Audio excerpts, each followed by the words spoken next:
Hey everyone, it's Raj from 3CB. Arsenal starlet Bukayo Saka is an integral piece of the Gunners squad, playing in nearly 80% of the team's matches this past season in over 3,200 minutes. Additionally, he's just been called up, well deserved, to the England squad for Euro Cup this summer.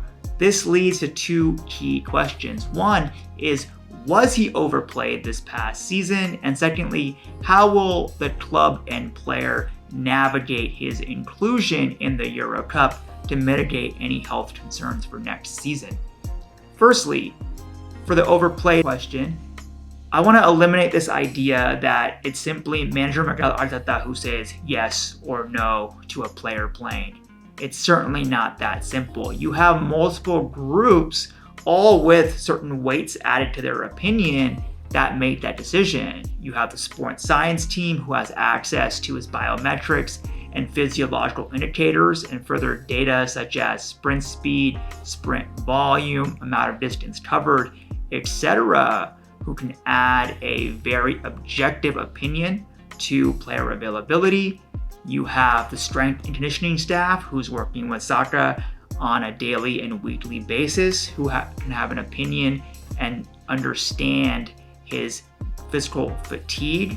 Further, you have the physical and medical staffs who also are going to have certain viewpoints on that player. And then, of course, you have the coaching and training staff who are working with the player on the pitch on a daily basis, and they can also assess how he's moving, his fatigue, etc. All those different units come together to make that decision.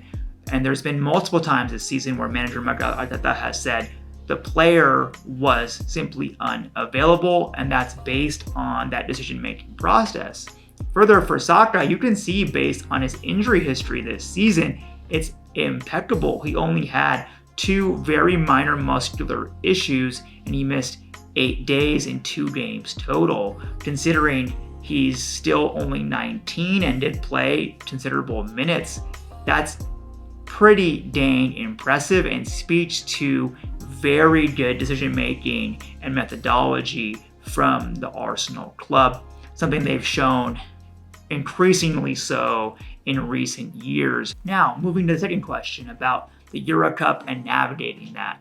Firstly, Arsenal not participating in the Europa League final and not getting there actually helps Saka out here, because he was able to avoid high intensity competition for the last part of the season, which then allows him kind of a mini break headed into Euro Cup. Now, after Euro Cup concludes, let's say England makes it to later stages or even the final, which is on July 11th, he would have a little over a month to get back for the Premier League. That's a pretty short period. He's going to need some rest time initially to allow his body to recover, and then he will ramp up. So in that case, where England does get to later stages, I think you'll very likely see the team be conservative with him to start this season to help avoid some of that injury risk and not start him off on the wrong foot for what will be in a very, very important season.